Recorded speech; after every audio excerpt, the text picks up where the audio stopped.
All right, and welcome to the Dead 3 Coaching Show. I am your host, George Evian, and I'm super excited about today's episode. For those that have listened over the past number of years of our podcast, their military leadership, military language has always been of interest to me. I have great admiration for those that serve.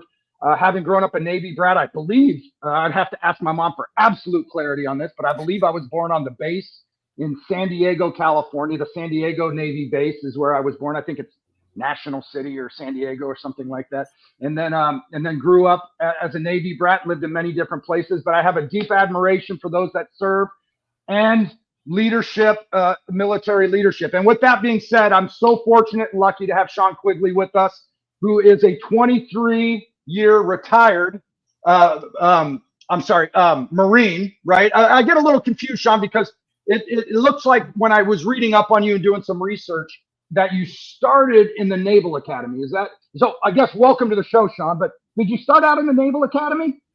I did. In fact, I actually started the Naval Academy prep school. Okay.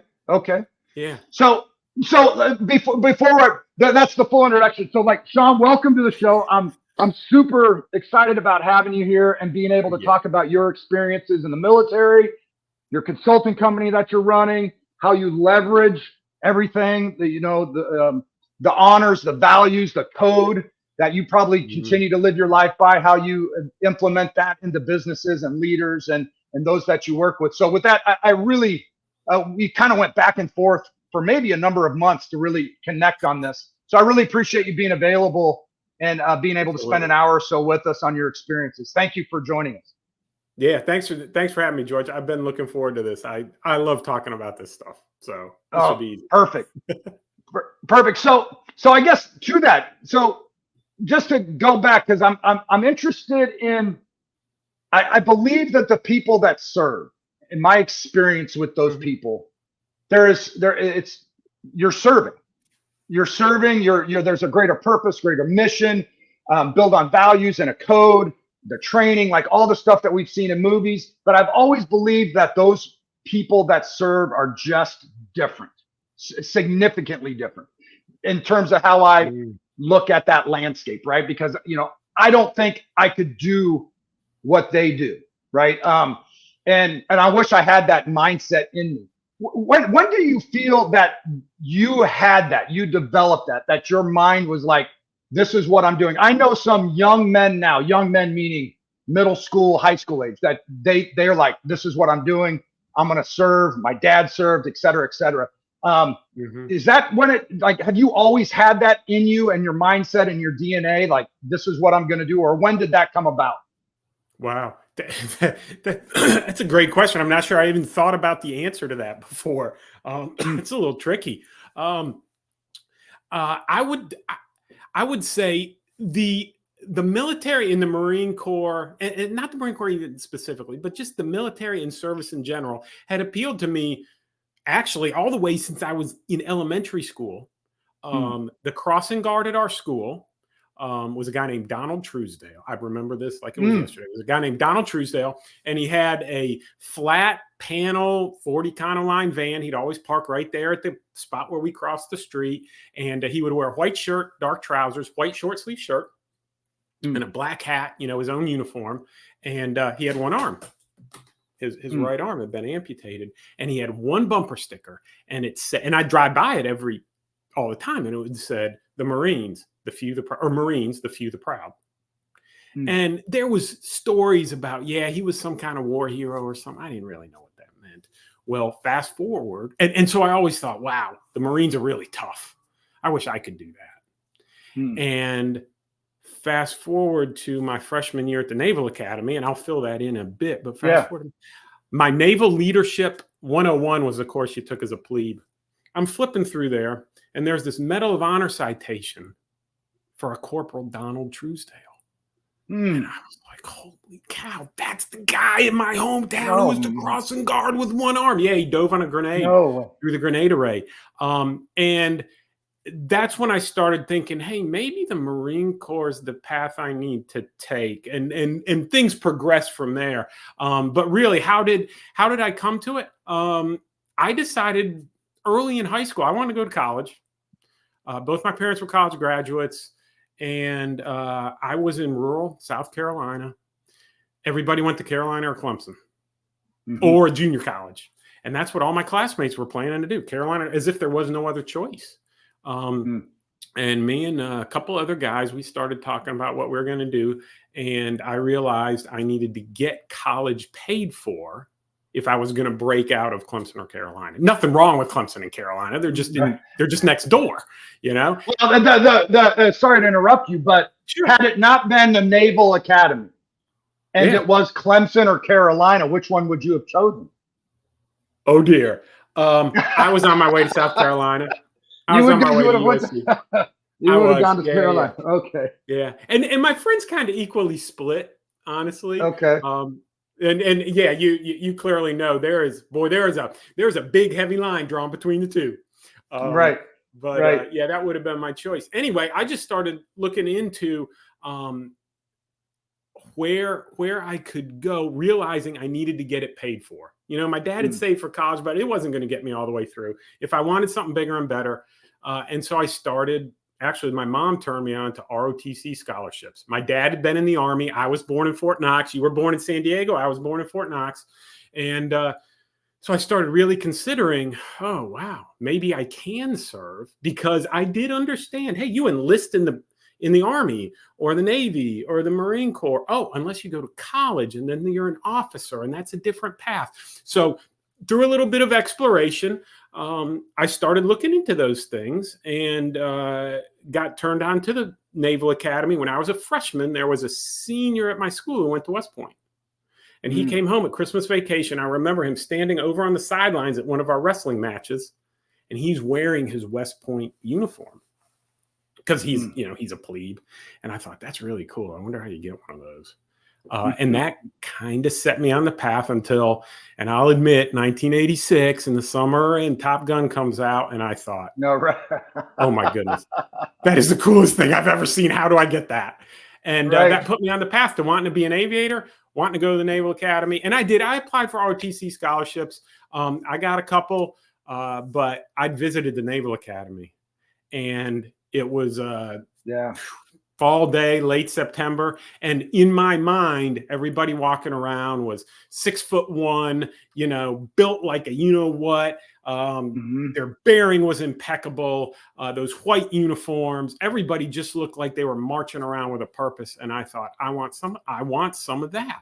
And I know what they're going to do, and the choice they made by coming here, because my friends would say, you sure you want to do that? You got to be in the Navy for like 5 years.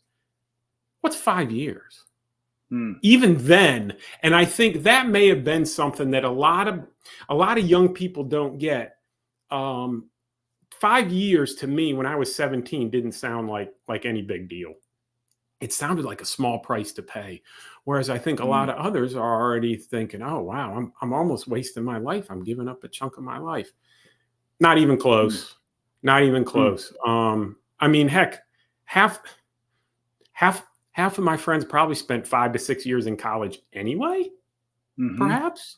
And then a year backpacking across Europe trying to find yourself. I mean, heck, I'm already halfway done with my obligation by then. And so it became a pretty easy choice. And I realized that, I mean, you can call it a higher calling, perhaps, but it was the beginning of, and I'm sure we'll talk about this more, but it was the beginning of recognizing to be a leader starts with selfless service and putting the welfare of others before yourself.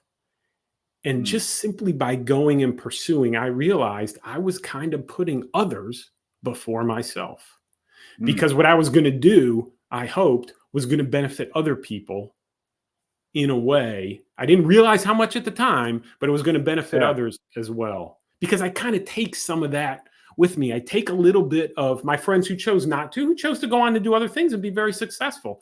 My family, my hometown, everybody's really proud of you. From a small town, you get to go to the Naval Academy. I was the first one from my high school. All that's a big deal. So I felt like I was carrying something for them. What is, I have so many questions. So this is going to be a great hour. And I said, we have a hard stop. When my kids rush down from school, I'm just going to tell them to get away so we can continue. I have so many questions. Answer this for me. Sure. What's the difference between being accepted with the Naval Academy, and that's in Annapolis, correct? Yes. Is that right? Okay. From just enlisting, right? Of just going down to a recruiting station, signing up to be in the Navy, and I'm enlisted versus going to the academy, right? You had to be accepted. You probably had to have great grades. There was probably interviews, things of that nature. But tell me that process. And are you looked at differently as you're enlisted versus being at the academy, taking classes, et cetera? I'm curious on the distinction between the two groups there. Yeah, sure. So, interesting you asked that question. I had Navy enlisted recruiters trying to sign me up to enlist in the Navy. I had good grades. I had good test scores. I was an athlete. They wanted to send me to nuclear power school, all that kind of stuff. They are two different career paths. Yes, you end up in the Navy, but there's the enlisted ranks, the sailors, essentially, who like to say, and even as officers will say, they do the work. They are the technicians. They're the hull techs, the bosun's mates, the comm technicians. They have all the technical skills. And when you go to the Naval Academy, you're on a path to prepare you to accept a commission to be an officer. And in each service, Navy, Army, doesn't make a difference. There's the enlisted ranks and there's the officer ranks. And the officers are essentially, I dare say, in charge. But even the most senior enlisted man is junior technically to the most junior officer. So I can graduate from the Naval Academy, and on day one, I am, in terms of linear hierarchy, I am senior in rank to that 29-year, 11-month chief or master chief in the Navy. So he salutes me, even though I don't know the first thing about his business. And think of it as in a big company, it's like the officers are the maybe the vice presidents and above. And the enlisted ranks are the managers, supervisors, and below. They're the ones who get the work done. They run the operations. They make sure that the ships and all the equipment work and know how to operate them. And then the officers are the ones who execute the policy. And the officers, here's the thing, the officers have the responsibility and the authority to care for and are responsible for everything that their sailors do or fail to do. And the same thing in the Marine Corps. I'm just using the term sailors. But we do the same thing in the Marine Corps. Does that answer your question? Yeah, it does. No, it does. And I felt it was, I knew it was going that direction. I knew that was kind of the answer. I was just curious on the attraction, I guess, for someone to say, hey, I'm going to enlist. Why would does it boil down to acceptance? Let's say I'm an 18-year-old fresh out of high school and I have a 2.2 GPA, but I want to serve. I can't get into the academy, so I'm just going to go enlist. Would somebody that could get accepted to the academy ever have the desire to say, you know what, I'm just going to go enlist if they could get into the academy? Yes. Is it just because of the time that is given to that? Like the time that you have to put in? Yeah, those paths and their requirements are different. So if you're an 18-year-old and you just want to sail the high seas, or you want to be a SEAL, or you want to be a submariner, and you want it quick, fast, and in a hurry, you go enlist. And the Navy will send you to boot, they'll screen you, they'll send you to boot camp, and they will put you on the path. And you are in the Navy from day one. Pursuing the officer route. So all officers in the military service have college degrees. So you have to pursue college in order to be an officer. And that is a path that not everybody has the inclination, the patience, or the financial situation to pursue. And so there's plenty of guys and girls who say, hey, I want to serve, but I don't have one of those things. I may not have the grades, whatever the case may be. Right. I'm going to enlist, and I'm going to spend, and there are commissioning programs that if you show that good performance in the enlisted ranks, doing your job, and academic aptitude and leadership potential, you pursue off-duty education, you can be moved, you can apply to and get accepted to a commissioning program, finish up a college degree, and get commissioned as an officer. And we call those individuals Mustangs. So they were enlisted first, and then they became officers. Oh, understood. Didn't know that. Yeah. I listened to a podcast the other day from a friend of mine, Ed Molitor. For those that have listened to my episode, he's a friend, mentor of mine that runs the Athletic of Business. His most recent episode was with the athletic director at West Point, and it was a great interview. Great interview of running the Army's athletic department at the academy up there at West Point. He said something really interesting to me that I took away. He said, there are people that are at West Point that the kids grow up under that, that umbrella of having their father be involved in West Point and being serviced there and all that. Then there's the people that end up going to West Point that don't have that, right? And so the adjustment is less significant for the person that grows up under the parenting of somebody that is an officer, I guess. Sure. So just in terms of culture, values, standards, he kept hammering about standards. That changed for you. So when you're 18 and you go in, how significant, like, I don't know if you were raised or were you raised, I guess, in that type of environment, that type of household where standards and values and, discipline was just in you, and like that adjustment then to being in Annapolis wasn't that significant? Or did you go in and you were like 48 hours in going, oh shit, like this is crazy, like I'm not ready for this? Where did you fall on that spectrum of just getting acclimated to the new standards that were thrown at you as an 18-year-old? I would never say it was easy, because it's designed to be challenging. And it's designed to break you down so that we build you back up the way we want you built. Where I fell on, and I never pictured, you ask a great question. I never pictured it kind of as a spectrum, but that's what I'm thinking of as you ask. I grew up in a household where I absolutely had responsibilities for myself. I had chores I did daily. I never left my room in the morning to come out to breakfast before I went to school without making my bed. That was just part of the deal. I was just taught that from day one. I was taught how to do many household tasks. One summer, my job was laundry for the whole house, and each of my brothers and sisters rotated through the same thing a summer behind me. As long as I can remember, it was up to me and my siblings to clean the kitchen after dinner. We always ate together. We always went to church together. Family vacations were a big deal. That's what my parents spent their money on, giving us experiences. And so when I wound up in the Navy, I found at the Naval Academy and the prep school, I found that things weren't that different. They were just louder, faster. And there was much more attention to your performance, and you could get it wrong. And consequences for failure to perform. I was pushed much harder than I was in my house, as you can imagine. But I did like there was justice in it. So I knew how to make a bed. Now, did I know how to make it exactly like they wanted me to there? No, not exactly. Did I know how to fold my clothes? Yes, but not exactly the way they needed to be folded to be inspection ready in my locker.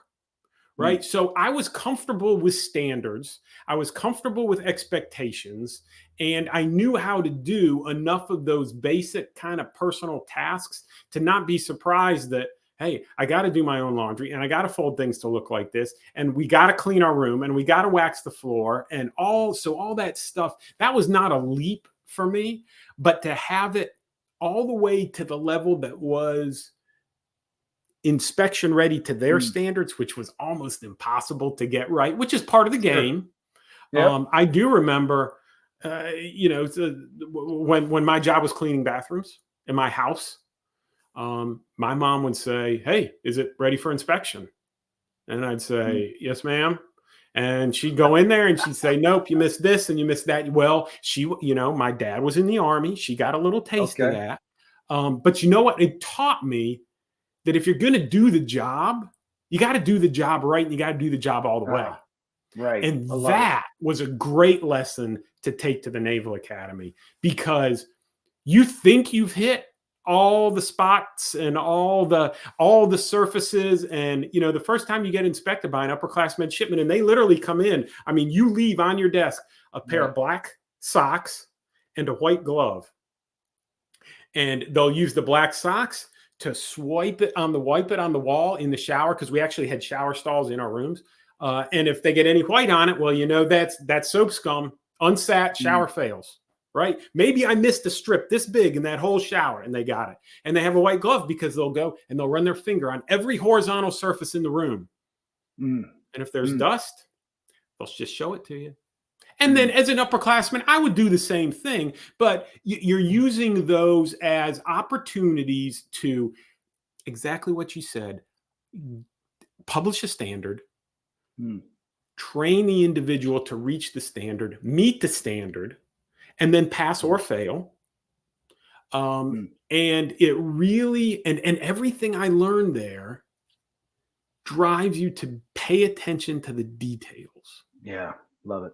Because as an officer, you'll love this. We all have to sit at the same table. And as plebes, we have to memorize rates, all this knowledge. And upperclass midshipmen are hammering you with, "Mr. Quigley, what's the menu for new meal? Mr. Quigley, tell me what you read in the sports page this morning. Mr. Quigley, tell me the weapons fore to aft on the Oliver Howitzer Clary Pass destroyer," And I got to have all this stuff in your head, and you got to spit it out. And the game is, if you look like you're uncertain or you stumble, the question immediately becomes, are you guessing?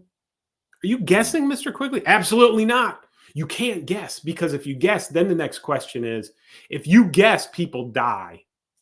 Right. That sort of thing is why your attention to detail is so key. You said something. I'm curious on a quick sentence you said when you were talking about the inspection and the black sock and the white glove.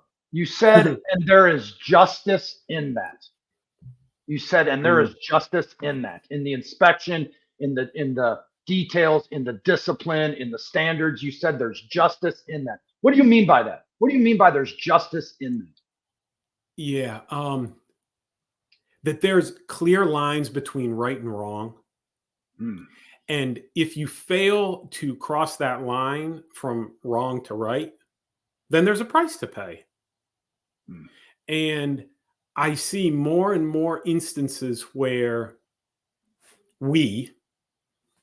people, those in authority, those in positions of responsibility, are unwilling to set those standards, enforce those standards, and therefore those in our charge who attempt to meet and or surpass those standards, when they see their colleagues not held to the same, they wonder, where's the justice? Wait a minute. I just did everything that was expected of me. I made extra effort to exceed expectations, yet the individual over there, I happen to know, did not, and yet did not suffer any consequence. Where's the justice in that? Justice is one of the Marine Corps leadership traits. It's basic stuff, and by maintaining a sense of justice, now everybody knows where they stand, and it's easier to recognize where those lines are between right and wrong, and understanding that if you fail to meet it in some way, there's a consequence to that action, and it may be your choice. Woe be unto you. What are the values, those standards, like those quick phrases of justice or integrity? What are those for the Naval Academy? When you rolled in there and they said, "Hey, these are the foundational values of the Academy, the Navy, the Marines, whatever they are those still burned into you? For the Marine Corps, absolutely. Honor, courage, and commitment. Bang, bang, bang. Over and over every day.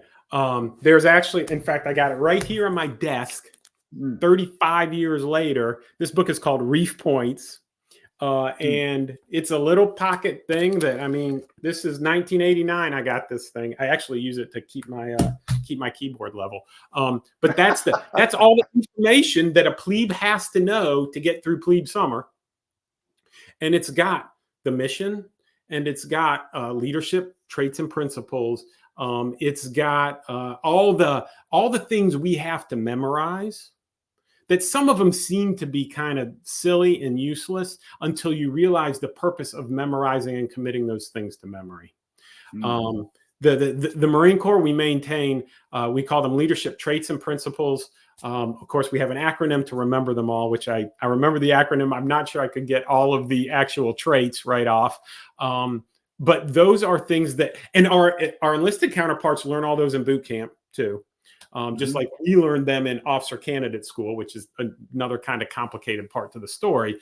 But those things are reiterated, and there are lessons that we are taught mostly through, kind of like I told you, I read the story about Corporal Donald Truesdale and winning the Medal of Honor because of the bravery that he displayed, and that selfless, what an excellent example of that selfless service, putting the welfare of others before yourself. So those things are often reiterated. I think we, unfortunately, also, because it is a college environment, there are times when, it's the weekend, or you're just plain worn out, and the books are getting you down, and the academics are getting you down, and demands are getting you down. And you probably slip on using your best judgment at all times. I know I certainly did, unfortunately, a couple of times, and I paid the price, and I paid the price big. But thank goodness for justice, because if I hadn't paid the price, I wouldn't have learned the lesson. Which brings us back to justice. Thank you for making a point about that. It's there's so many things, because the values and the mission in the book that you just held up that you have to memorize. I've spent a fair amount of time over the past couple of weeks talking about, asking questions of business leaders, athletic leaders, organizations, teams. I'm just kind of really about clarity of purpose, clarity of vision, mission, your why, your purpose, like those kind of things. I kind of put all into one bucket, right? So the military, those just aren't things written on walls that we might talk about every once in a while. Those work in the military because you're forced to memorize them, recall them, live by them, perform by them, and execute those daily, right? Why is that so hard for us not in the military? Why is it so hard for leaders and executives and businesses to have a clear understanding of purpose, vision, mission, why, hold to it, execute on it, and then to sell it to everybody else in the organization to believe it? Because I feel like that is such the past couple of weeks, that has just kind of hit me in the face a little bit on some things. Like, why is this so difficult? When it sounds like what you just told me and us is we had to memorize this stuff, George, or there were consequences. And we had to not only memorize it, we had to live it. And we had to live it, execute it, believe in it, buy into it. Otherwise, justice was severe, right? So what's your experience tell you? Because you do run a consulting business where I'm certain you probably cover these things. Yeah, absolutely. In a way, this question's pretty easy. I think the answer is because we all have a shared foundational experience, and that and it doesn't matter what service it is, Army, Air Force, Navy, Marines, Coast Guard, we all attend what we call entry-level training. And if you enlist it for the Marine Corps and the Navy, it's boot camp. If it's the Army, and Air Force, it's basic training. We have to call them different things, of course. But there's probably a little book that they all have to learn when you're trying to earn the title Marine at boot camp. The same thing for the sailors. And in the officer accession programs, the service academies, ROTC, Officer Candidate School. That's entry-level training. We're all grounded in the same sort of things. They're drilled into our heads. We also, so not only are we exposed to them, but we're given opportunities to then apply them. We discuss them. And we evaluate each other and our subordinates on them. So the blocks on my fitness report, in many cases, correspond to some of those leadership traits and principles. And my seniors are grading me on how well I display judgment and integrity and justice and courage. And I'm getting a grade on that. We do similar things for our enlisted Marines and sailors. We give them proficiency in conduct marks on how well they know their job, how well they perform. And we reiterate these lessons through counseling, through addressing them as a group, because it's the role of the officers to help professionally develop the enlisted ranks. As well as their senior NCOs and petty officers to develop those below. So anybody you're senior to, you need to be working on developing them, which means sharing your experience, holding them to standards, setting expectations, delivering the consequences when they fail, and rewarding them when they meet and or exceed the expectations. And I think the difference in the rest of the world, the private sector, is that you don't have that exact same foundational experience. So as we progress, we can hold juniors to standards because we all understand the standards and they're the same throughout. And we get opportunities to demonstrate what we learn. We're evaluated, you get feedback, and then you get to try it again. And because everybody progresses up through the ranks, assuming you don't get in trouble and your performance is satisfactory, you continue to progress, which means you're automatically in positions of greater rank and responsibility.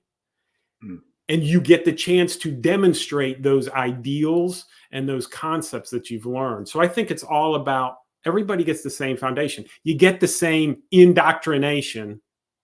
And so it's easier to hold everybody to a standard. Whereas you try and do that at big corporate America, hey, maybe you got a whole bunch of college graduates, maybe you don't. They went to 50 different schools or 150 different schools.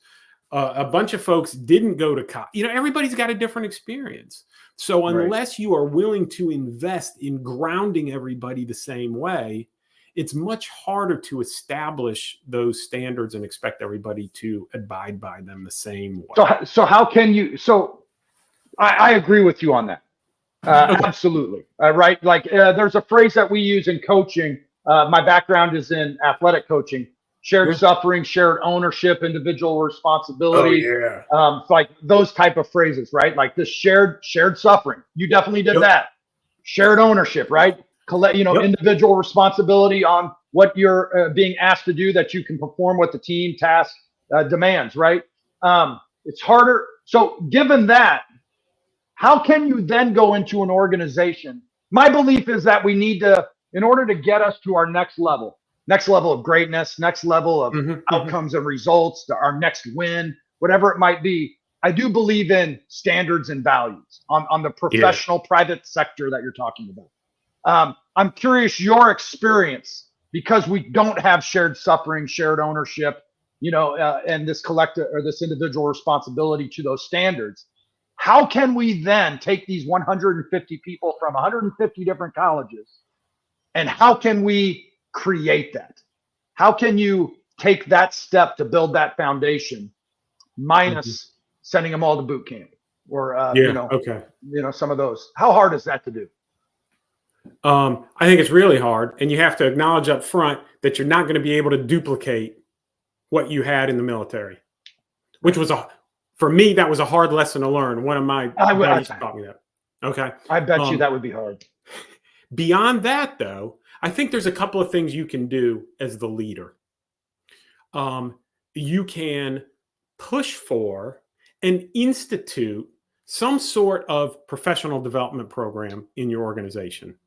And it can look, in the Marine Corps, we like to use the phrase systems approach to training, meaning things are progressive, but there's a system to that. So one module builds on the previous one. And I think any organization, now you can't send people away for 6 weeks for boot camp or 12 weeks for boot camp, like you said, but you can certainly have an onboarding process that lasts more than 2 hours. Right. You can have a follow-up 1 month later, or maybe the next week, or maybe you can actually build a program that, hey, everybody who starts in the month of August, you're going to progress through the first 6 months as a cohort. And once a week, you're going to meet, whether it's in person or if it's on a phone call, and you're going to get some sort of training about company culture from one of our partners or one of our vice presidents or one of our directors. And then the second hour, and I'm just making this up, the second hour is just your discussion. Sharing, George and Sean joined, our first day was August 20th. And come September 20th, I got a bunch of questions because my boss has asked me to do this, and I got a problem with 2 of my employees that are just, and you say, oh yeah, I had that same thing. Here's what I did. So what you do is you build camaraderie that is part of the magic of boot camp. Shared, you said it, shared suffering, right? We're going through this thing together. We're stronger together. So it's an opportunity to share notes, commiserate, ask for feedback and advice from each other. All right. So that's one thing the leader can do. Work on that onboarding, collective, professional development. The second thing is be the example. Don't set the example, be the example. And by that, I mean, internally, I have an understanding of integrity and justice and bias for action and these sorts of things that I prefer that my employees and my staff would emulate. That's the culture that I want to build in my organization. And the best way to train them to do that, after exposing them to it, perhaps in the academic setting, is for them to see me live it. Yeah. To be the example that you want them to then emulate, right? You had coaches, you had senior athletes, you had role models when you were a kid, and probably even now that you wish you could be like. Yes. You be that person. I think Simon Sinek loves to say, be the leader you wish you had. Yes, right. On that, I do too. And I've finished a few of his books here recently. Let me jump into this question, because right here in front of me is Simon Sinek's book, Leaders Eat Last. I'm curious on your take. It's a great book. Page 1, paragraph 1. I'm curious on your take on this. Paragraph 1, page 1 from Simon Sinek's book, and I've mentioned this in a number of my podcasts and some of the content we push out. Training programs today are focused not on developing great leaders, but on training effective managers.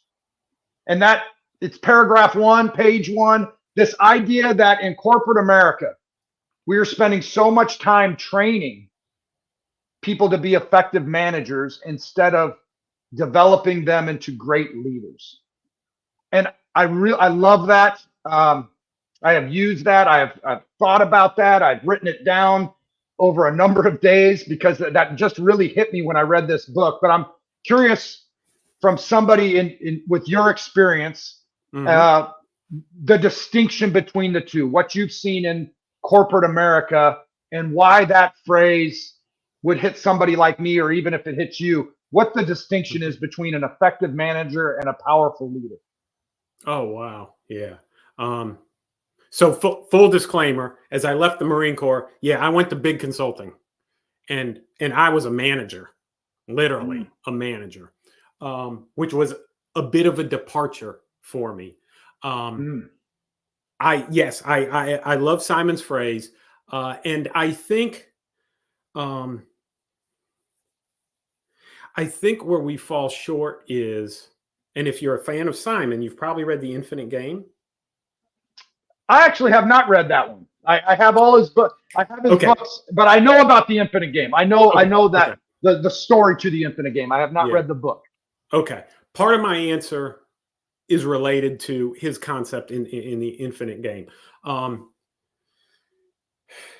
A leader is looking way down the road. A leader's trying to inspire all those who are with him here to, I had it explained to me one time, a leader convinces people to do something they don't want to do. But somehow he manages to do it. And that may be taking the hill, it may be doing a variety of things. But it's big, and it's about getting them to sacrifice themselves in a way that they see the leader sacrificing for the greater good. It's like crossing this Rubicon into the selfless service thing. Managers are kind of focused. They're focused on the past, previous results that supposedly indicate future performance, but I don't necessarily always buy that. And they're focused down, and I mean, I'm physically looking down at the technicians and operators they manage to do the task at the company, to build the widget, to sell the service, whatever the case may be. So it's a very short-sighted, task-oriented, do the thing here and now. Whereas leaders, they got to dribble with their head up. They got to be looking around. They got to be, as a basketball coach, they got to dribble with their head up. They got to be looking for where that pass is coming from. They got to be watching that guy making the break for the basket, even though they're looking over here in the corner while they're bouncing, trying to draw their guy out so he can send it for the alley-oop and his teammates slam it. You got to be thinking big. You got to be thinking long. You got to be willing to invest and be patient that you're not going to get results as fast as your shareholders may like to turn the super quick profit. As a leader, managers, they got to make things happen here quick, fast, and in a hurry, because they're probably getting pressure from above. So they're willing, in many cases, to take steps to pull favors, to, in some cases, just be an asshole to make people do shit now.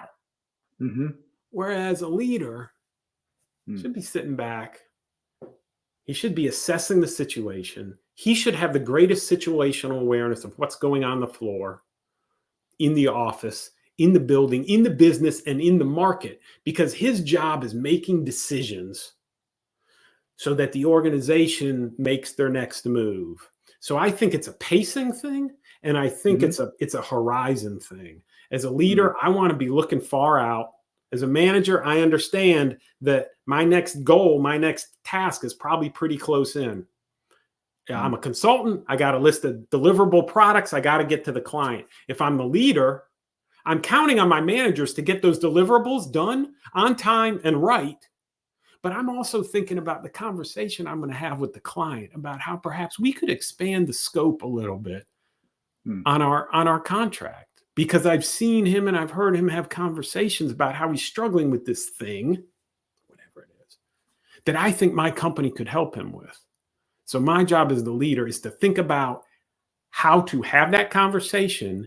And then when he says, yes, I think I'd like you guys to work on that. Why don't you give me a little proposal that is a sketch of what that would look like and what it would cost? Well, what I've just done there is, by expanding the scope, I've taken care of all my managers and my employees, because I just found some more business. I'm helping us make more money. I'm expanding our presence in the workplace. I'm improving our reputation because the client just bought more. That's what a leader does. A leader has to be thinking big. How's that? Is that? No, I love it. No, I love it. And I've spent a lot of time over the past week thinking about that distinction between the manager, and I appreciate that actually quite a bit. And you know, I do read about the military. You know, I've got Jocko Willink's book, and Rich DeVinny, who's a Navy SEAL, wrote a great book called The Attributes that we've talked about. Absolutely. I've read that maybe 4 times. I had a phone call with Rich. Oh, I'd love to have him on the show. I've connected with him a little bit on LinkedIn. I love his book. Absolutely love it. Great book. Jocko Willink's book, Extreme Ownership. Love that book. Chapter 2 or 3 in that book is titled, "There Are No Bad Teams, There Are Only Bad Leaders." Mm-hmm. And what he talks about and the story he gives, that's a military story, is, as you go through Navy SEALs, there's teams are graded on performance and execution and results, and that, they're holding these boats up or these logs up or whatever it may be. And the team that is performing the worst in terms of the results, they took the leader from that team and swapped them out with the best team's leader. So the best team, the leader from that team then went to the worst team, and the leader from the worst team went to the best team. And the story he tells, it was a matter of time before the worst team started leapfrogging everybody else and slowly became the best team.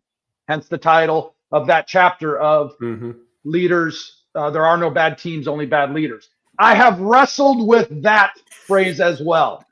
Yeah. Right. And I have used it, and I understand the story and the metaphor and the idea to it all. And I think I buy into it. But I'm curious for somebody that has the military background, that has spent 23 years in the military, that knows elite performance and elite teams and elite functioning of teams. Do you buy that?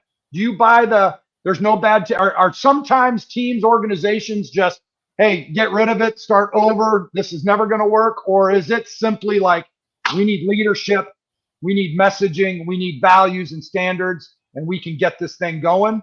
Or sometimes you just got to start over? Wow. I know the story very well. I've read the book multiple times myself. And I've heard folks argue that they don't buy that at all. However, I believe there's absolutely something there. I think corporate America believes there's something there too. That's why when a Boeing has a great big fiasco, they fire the CEO and they replace the CEO. They don't replace 5,000 employees, in that plant. In the Navy, in the Marine Corps, we do the same thing. If there's a squadron or a battalion or a regiment that has some sort of problem, or a squadron that has had a mishap, we don't fire 150 Marines and replace them. We fire this commanding officer, anticipating then a turnaround. And there's a lot of pressure put on that individual to turn things around. I think it's a bit of a stretch to use the word bad, because there's degrees of bad, right? And it depends on what the standard is that you're holding them to say there's a bad leader. Because you know what? It could be that squadron commander who's a lieutenant colonel in 05, the 06 colonel who sits one level above him and has the authority to fire him, may think that this squadron commander is doing a bad job. But who else agrees that he's doing a bad job? Yet he has the authority to fire him under that pretense. And therefore, I think before you remove somebody for being bad, you got to be real sure that it's going to stand up to scrutiny, and it's going to pass the litmus test, if you will, the common sense test. I think you can make huge change simply by replacing that individual at the top, though, because I've seen it happen, and Jocko gives you a great example in there. I do think it's worth a little bit of scrutiny and a little bit of investigation, though, because there's rotten apples in every bunch. And if the leader is weak or bad, shall we say, there's a chance that he's blind to rooting out those bad apples in some way, or he accepts bad behavior or bad conduct or bad practices. And again, there's all varying degrees of bad. By removing that individual, you do get a fresh look. And everybody in every organization, and you probably saw this in your coaching experience, everybody's always excited about the new coach or the new season, because it's all a new look, right? Mm-hmm. Who's going to be the starting five this year? Simply replacing somebody, switching roles, I think can change the chemistry of an organization. And by simply saying there's no bad teams, there's only bad leaders, that in a way neglects the chemistry that's necessary for the leader to understand, generate, and then kind of mix a little different potions to get the combination and the formula just right to get his team humming. And if he's paying attention, he's going to recognize that, you know what, there's this one player, this one employee, this one staff member. If it's my chemical equation, there's this one isotope that's just not working with everybody else. And it's a repeated problem. Maybe I remove them. Now the performance of the organization improves, rather than that just being a bad leader. I am curious on the different leadership attributes, to steal Rich DeVinny's phrase.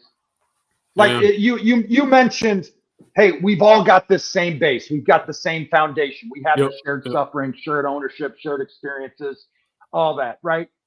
But at the end of the day, the leadership and the messaging is different, significantly different, adjusted. So I'm curious on how different leadership traits, attributes are in the military when we take teams over. I would think and this is just not being in the military, right? I could understand corporate America. You hire different values, different standards, different messaging, different experiences. My foundation's different. My base is different from the person you just fired. These are the values I'm going to roll with, etc.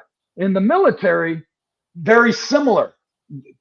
Foundation's the same, shared suffering, shared values, shared mission that you got to be able to recite.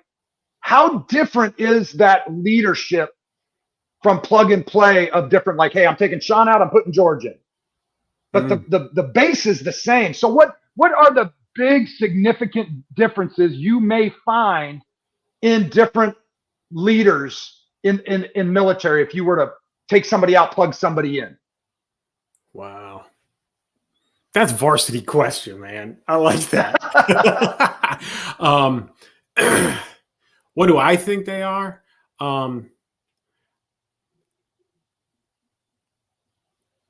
You could, in a military unit, and I dare say the same thing in my limited corporate experience, I saw kind of the same thing, but in a military unit, particularly at the battalion or squadron level, or in the Navy on the single ship level,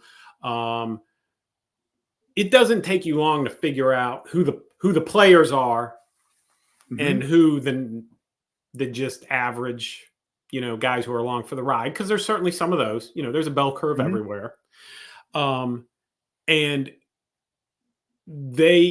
the cream rises to the top in a hurry, usually. And the things that seem to,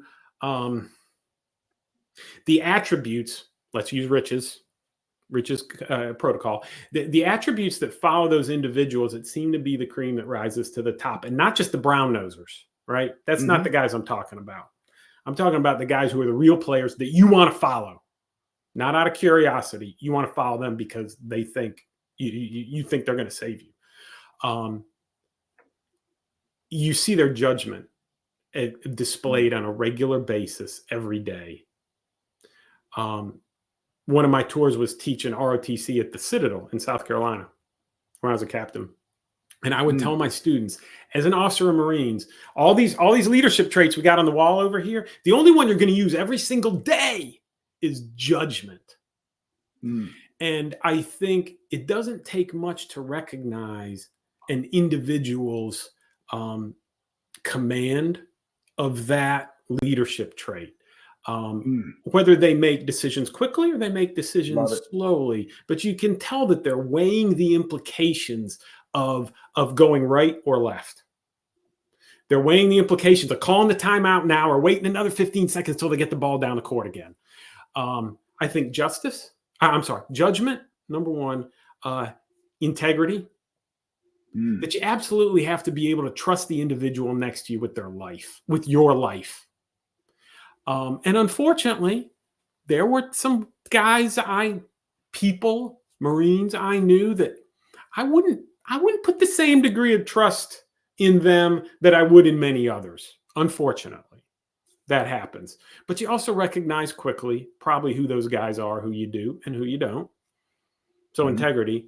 And beyond that, I think everything else is, I don't want to say it's window dressing and seasoning, but those are the two that I put the most stock in, because I figure I can kind of deal with the rest of it.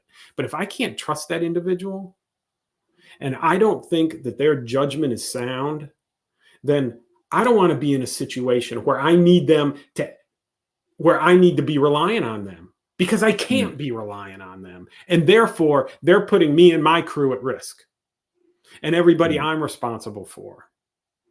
And that's a dangerous place to be. And then I'm not confident.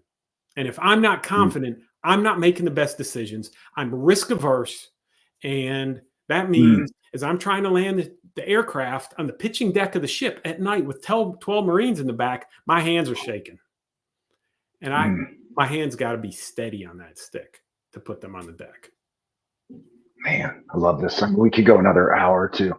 And we're rolling. I've got so many questions, and we haven't really got to what you're doing these days and what KnightHawk Consulting is. And I really want to make sure to get into this. But I've got 3 questions leading up to this. And you said something about 50 minutes ago. You said something, and it has stayed in my brain. You said something about going to your 101 level leadership class when you were in Annapolis.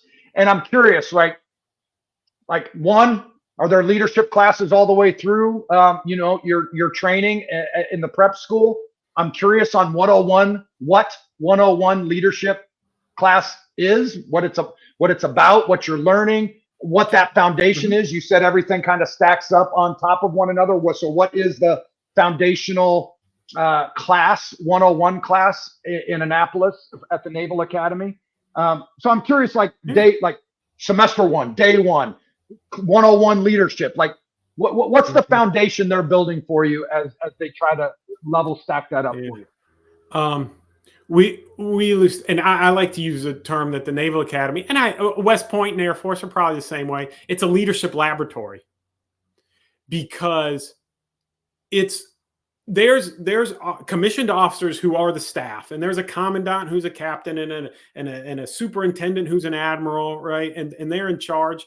But in the single dormitory we all live in, Bancroft Hall, the midshipmen are in charge. And they're practicing their leadership. They're practicing developing their leadership. And the freshmen, the plebes, are subject to all of that, if you will. But they're participating in the experiment as the lab rats too, because they're observing. And they're watching these upperclassmen, sophomores, juniors, seniors. They're watching them, and the analogy I like to use is they're filling their leadership bags. I've got my good leadership bag, and I got my bad leadership bag. And that guy here yelling out there in the hall at one of my classmates, everything I see him do goes in my bad bag. But the guy who lives across the hall from me, the way I see him interact with my classmates and his peers, and the way he comports himself and his bearing when he's standing in front of the company, and when I see him in the chow hall, what he does goes in my good leadership bag. Back to what I said about be the example. Right. Literally, you asked the question. This happens to be the textbook. Oh, wow. Happens to be the textbook by Dr. Carl Montour. I've kept this thing, and the subtitle is Voices of Experience. And there's a bunch of just essays written in here that are stories.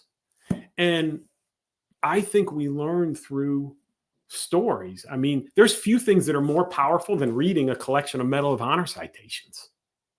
That stuff is, whoa, that guy is awesome. Well, this is part of the foundation. And it is examples of what senior officers, and some who did their 5-year obligation and then went on to be captains of industry or something, have said about what they learned at the Naval Academy, what they learned in the fleet, what they learned in their job, that are valuable leadership lessons. And let us share them with you, the aspiring young leader, because you're developing your leadership style all the way through the Naval Academy. And you're starting over when you hit the fleet as a second lieutenant or as an ensign, because once again, you're the new kid on the block and you don't know nothing, theoretically. As you progress through each year, there's naval leadership. I think that was actually the second semester, 102. I remember taking Naval Leadership 400 that was taught by a gentleman named Vice Admiral Lawrence, Bill Lawrence, who had been a POW in the Hanoi Hilton with Admiral Stockdale. And I could sit in that class all day, every day. In fact, that's one of the few. I was going through some of my old stuff literally, I have my foot locker in my office here. The essay I wrote for that class, I think it was maybe my final project essay. One of the few things I actually kept. But he would bring, because he knew everybody, he'd bring some pretty fabulous speakers to talk to us, and listening to, so if I can kind of focus on your answer here, I think the way we do it is through demonstration. And the opportunity to then be placed in leadership positions in our leadership laboratory, because you have students who are brigade commander, regimental commanders, battalion commanders, company commanders, platoon commanders, squad leaders. As you make your way through your 4 years there, you get placed in these positions of authority and responsibility where you get to practice and develop your leadership style. And you're going to learn some things work and some things don't. And the newbies are going to watch those above them and decide, that's the guy I want to be like, or that's the guy I do not want to be like. And so I think that's kind of the way we go about it. And in a way, it's a fail-safe environment because nobody's shooting at you. You're not flying real helicopters. You're not driving real ships. You're not driving real submarines. You're not doing anything real. But it is a great laboratory to test things out. What I hope I asked this question correctly, right? If I go out and serve someone, I pick them up because they don't have a ride to school. I stop at a stop sign and give a homeless person some money or a sandwich, right? If I, go out and do something for my wife or my children, right? There's this immediate response that I get, that I see their thankfulness, and I see that how I uplifted them. I see what I did for them, right? And it's immediate, right? So I can go out and have this serving and generous heart of what I'm doing for others. My feeling is that those that serve in the military don't, when you're out there doing these heroic things, and you're serving to provide for all these people that don't know what you're doing, that don't know the sacrifices you're making, like that you're not literally handing me a sandwich on a street corner in 98-degree weather that I can then reciprocate that thankfulness to, right? I'm curious on that level of, that you have this high level of being a servant to people with the ultimate sacrifice of your life, and that and many people don't know how you're serving, right? And I may not be asking the question right. You kind of get what I'm getting at. Like it's not you're not getting that immediate feeling of, this is why I'm doing it. This is why I'm doing it, because I made this person feel this way, or I provided this for them, because it's so separated, as opposed to literally handing somebody a sandwich or a car ride or something like that. Like there's not that. Is that even anything that it goes through somebody serving in the military, or is it always in front? Like, we are doing this because of this. This is what we're providing. This is why it's important, even though they're sleeping under the blanket of freedom that we're providing. That's all I need, right? That just seems interesting to me, because there's such a separation of the immediate gratitude that you might receive. Yeah. It's an interesting question. I can only speak for myself. So I can't say that this is the attitude in the military by any stretch. It never occurred to me that I was doing anything in conjunction with my service for the benefit of any particular individual, not even my own family. What I was doing was for everybody. I take an oath to support and defend the Constitution of the United States against all enemies, foreign and domestic. That's the whole country. So I'm protecting my kids, my wife, my parents, my siblings, the same way as I'm protecting you and your family. And it was easy to always kind of keep it lofty that way, because I understood what I was supposed to be doing. And in a way, what I did, it didn't directly contribute to the well-being of that homeless guy on the street. Could I give him a sandwich when I'm not on deployment and riding through town? Yeah, I could, but I wouldn't even equate that to service. That would be personal gratification in a way. I'd rather, teach a man to fish than give him a fish and feed him for a day type thing. And I think, and this is something, right or wrong, that's kind of stuck with me till now. And it's always kind of kept me on the periphery of the political strife in our country, is that I told my wife throughout, hey, we're not putting a sign in our yard. We're not putting a bumper sticker on our car. I'm not flying a flag that isn't the United States of America, or the Naval Academy on Army Navy Day, perhaps. But my job is to protect everybody else's right to have a pissing contest about shit they don't even basically understand anyway. All right. They think they're really smart. They think they got it all figured out. But I'll tell you what, why don't you take a little drive through the streets of the Philippines? Or how about flying over Bosnia-Herzegovina, or some of the crummy places in Iraq and Afghanistan? I never went to another country, with the exception of maybe UAE, that wasn't America appreciation. And so I just decided that the way I'm going to view my own service is providing everybody else the opportunity to be whatever kind of jackass they want, as long as they don't actually affect me directly or inconvenience or abuse my family. Yeah. Right. I've only got so much of a perimeter I can legitimately establish.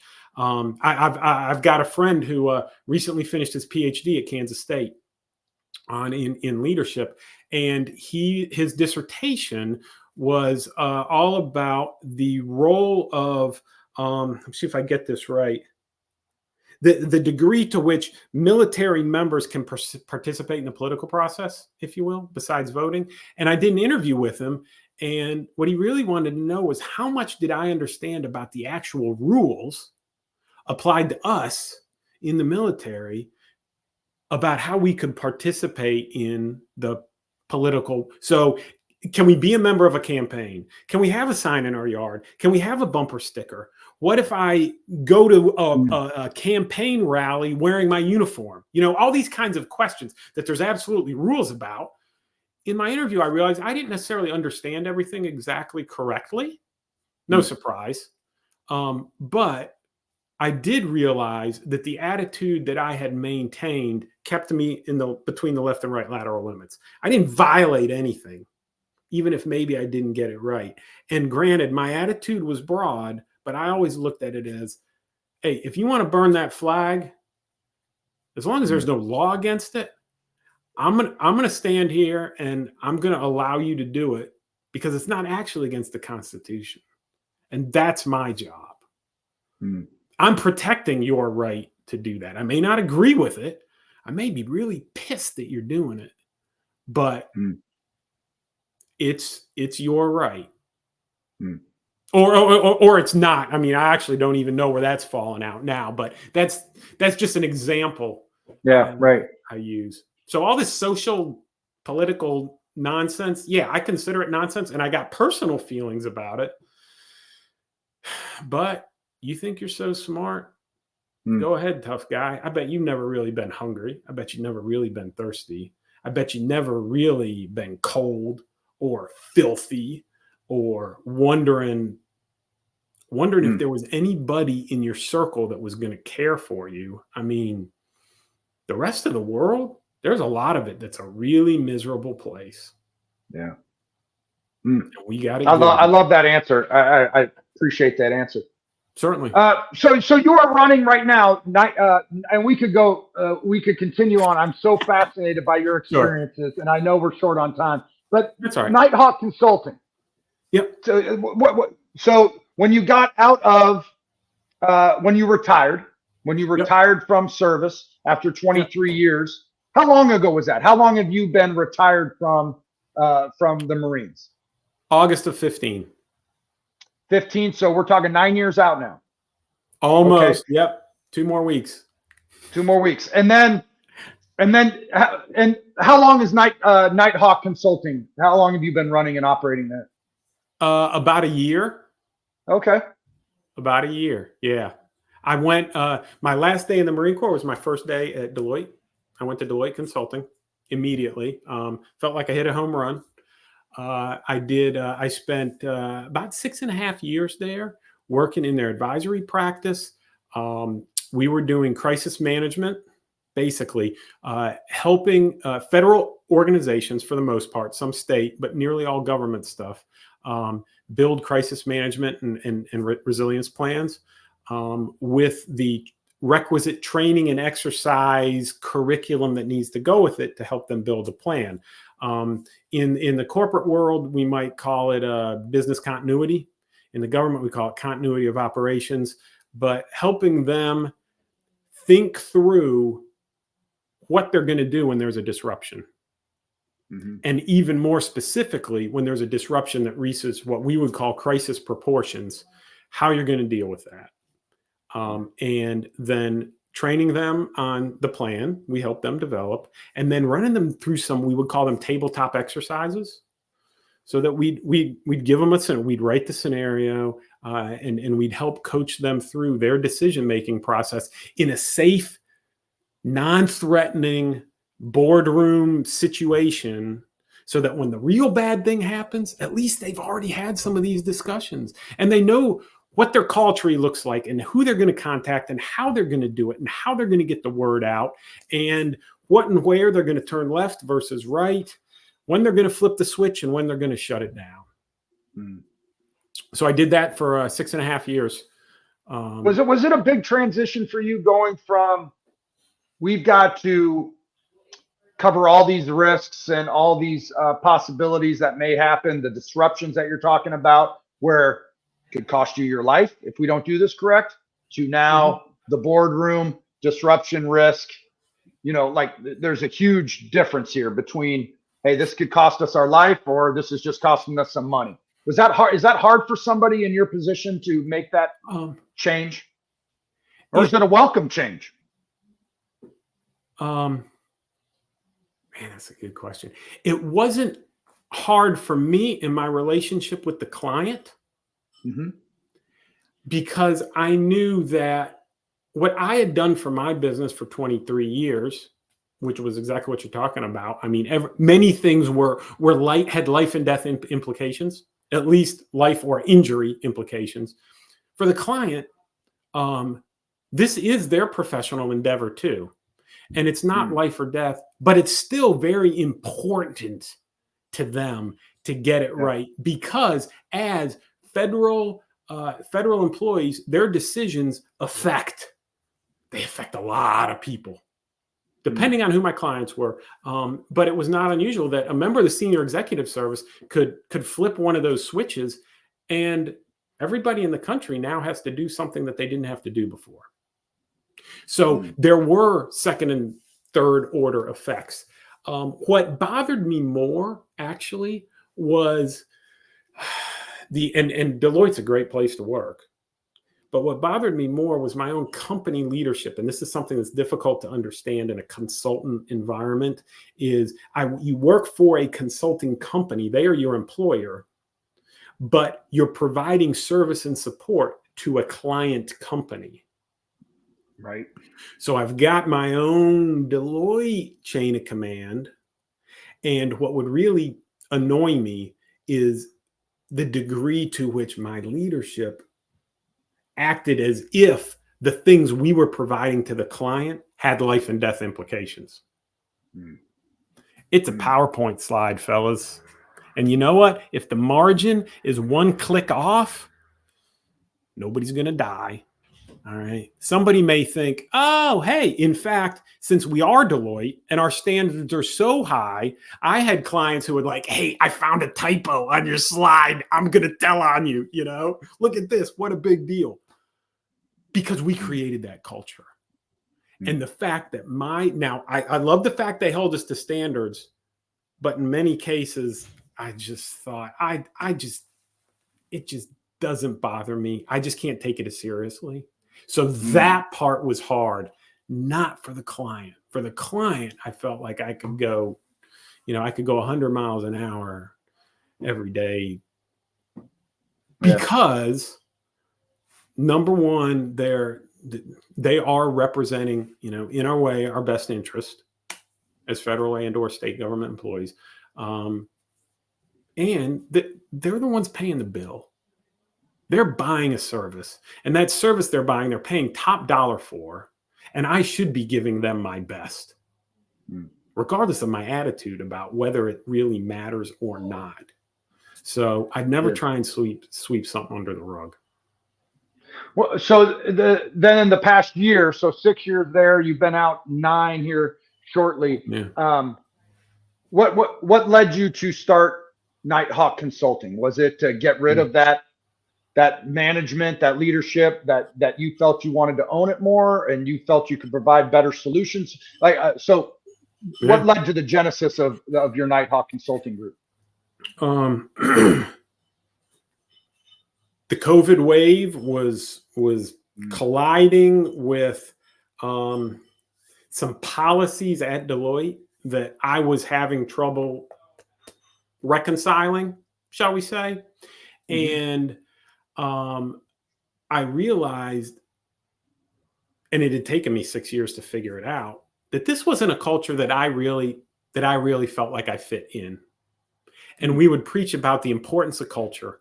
And I'd always kind of paid it lip service, but I never took it on board myself. And it took me 6 years to get to the point where I recognized, you know what, there's a lot of great things about working here, but I don't think it's really for me. At least it's not for me for the long haul. I got a great experience. I've learned a lot. I met some super people. I work for some super clients. I think I'm going to go do something else. And I started talking to a variety of individuals about buying my own business. Then some family things happened. I realized I needed something that was remote, something that was a service. I got into coaching, actually working with another firm, where I was actually, indebted to them, if you will. But I landed an engagement on my own, where I was using all my own material. I was creating all the content myself, and I realized I didn't need that other crutch, if you will. And I'm just going to do this on my own. I'm going to create KnightHawk Consulting, and I'm going to focus on the things. That period in between Deloitte and KnightHawk was important because it kind of showed me what I wanted to focus on. I wanted to focus on developing employees into managers and managers into leaders, because not anybody's really focusing on that. And I want to teach people how to do it remotely because I just lived through that whole thing. And I wanted to help executives understand how to be prepared for those disruptions. And part of the way to lead those people and develop them is to make good decisions, communicate well, exercise good judgment when the disruption occurs. Because when is everybody going to turn to the leader? When bad things happen. If everything's hunky-dory, who really cares what the boss is doing as long as he's not in my business? But as soon as the power goes out, there's a hurricane inbound, interest rates go through the roof, the supply chain falters, whatever the disruption is, all of a sudden now they're looking to leadership. Hey, what do you want me to do? Well, if leadership is not prepared to react and to make good decisions, then they're going to look like buffoons. And I want to help them not look like buffoons, basically. Yeah. So, and you may have just answered this, or at least you gave some, and this is maybe one of my last questions, and then I'll let you off the hook here. But now that you've gone from, leadership 101, and you just showed this book of a 201 course and these great stories and the leadership and being a plebe and being in the, and having to kind of model that and be the example. Like, you've got this great library and catalog and Rolodex of all these great leadership lessons and values and things that you can recite. And then now you build your own consulting company. What are we missing on that front? Like, what are we missing? What do you see? What are the voids when you go and you engage with these customers and you're trying to talk about building managers and building managers into leaders? What are we missing in the corporate world that you just see repeated over and over again? That might be really easy for you because you've got that base and foundation in the books and the example. But what are we missing, and that you see the biggest deficiencies in our leadership in corporate America? I think two things. One is a lack of trust. And the other is a unwillingness to actually invest in a way that allows your staff, your employees, your upcoming professionals to develop. So the first one, the lack of trust, you hear a lot about the generational gap in the workplace and the difference in millennials and Gen Xers, which is something I love to talk about. I've done a lot of writing and talking on it. I think it gets a bit overblown, but the simple difference there is that the younger generations need to hear they're doing a good job. And the Gen Xers and Boomers aren't as quick to offer that unless it truly is superlative. And that is perceived as a lack of them trusting me. And that kind of goes both ways. So trust, number one. Number two is lots of executives I'll talk to, even business owners. I'll talk about developing employees into managers and how you take a manager and you get him to think like a leader. They all nod. Everybody nods. But demonstrating the return on investment is a hard thing to do. Somebody in my position is a hard thing to do. And they are so worried about the bottom line and pushing more product out the door and making next week's payroll that they can't picture actually spending the kind of money that they need to. And it's not super expensive. I mean, the cost, Gartner will tell you, the cost of losing one employee is anywhere from 1/2 to 2.5 times their annual salary. Yeah, right. So you got a $100,000 employee. He just walks out the door because you're not investing in him. That just cost you $50K. I can help you build a training program for a fraction of that probably touches 5, 8, 20 of your people and puts them on a path where they feel like, number one, you're investing in them. You care about them. Right? You're giving them feedback. You make them feel like they belong. Now you're building trust. All of a sudden, they want to come to work. What a bizarre situation. They want to come. They think you have their best interest. And that program, and this is where a lot of companies miss it. They think, oh yeah, we'll buy some leadership training, but it's a one and done, or it's an annual thing. Or it's in every 6 weeks, and they'll hire George to come talk, and then they'll hire Sean to come talk. But here's what you got to do: you got to turn it into a little laboratory, and you got to give them opportunities to practice, get feedback, try things out, make adjustments and refinements, talk to each other about their progress. So I think very few organizations are willing to invest in that long game. I love the that. Infinite game. Again, back to Simon's concept. Yeah. Boy, Sean, I really can't thank you enough. I've enjoyed this. There's a coaching phrase that I heard years ago. I've said it many times on this podcast. The way there's only 2 ways to change your life: the books you read and the people you meet. So I'm very thankful for meeting you, because it's been life-changing for me. It's taken away strategies and tactics and ideas and messaging. The thing that you've said a number of times that has also been top of mind because of these books I'm reading, most notably Simon Sinek. But Simon Sinek talks a lot about care. And I feel like you've used that word a fair amount over the last hour and 20 or 30 minutes about really caring for people. I'd have all sorts of questions about the care that you feel from leadership in the military, and how that looks. And it might look different. You could care a different way. You could care with a certain level of intensity, probably.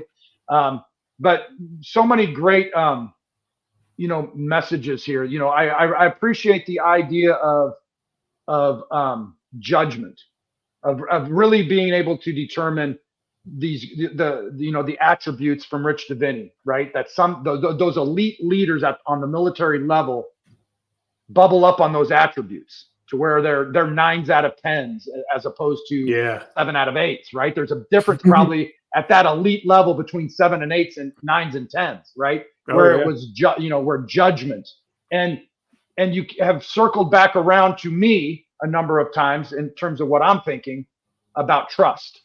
So it's judgment, it's trust, it's care, it's integrity, it's service.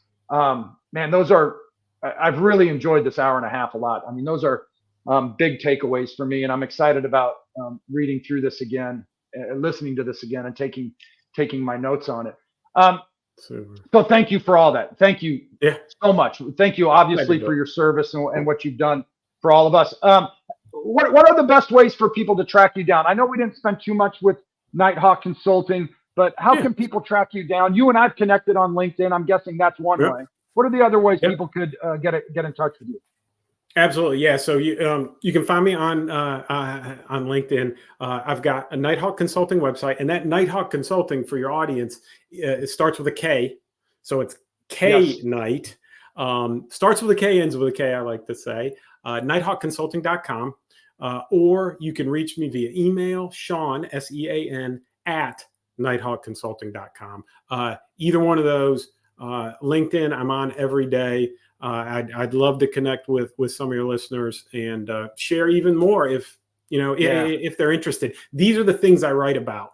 Nearly every one of my LinkedIn posts is a bit of a story with a lesson, and I address the leaders at the end of it. Man, that's great. I am so thankful that we got connected. I actually don't remember how we got connected. I mean, I know it was on LinkedIn. And then we shared some back and forth to get this scheduled, and I'm so thankful that we did this. Very much so. Judgment, trust, integrity, and all of those really important values that we have as leaders, and as we build our organization, build ourselves, build our families, build our communities, and build each other up. So I'll make sure, go to the show notes if you've made it this far into the episode, go to the show notes, click on those links that are available so you can connect with Sean. And Sean, thank you again. And thank you for your service. Thank you for your message. And thank you for spending this time with us today. Thank you so much. You got it. Very glad to do it. It's been a pleasure, George.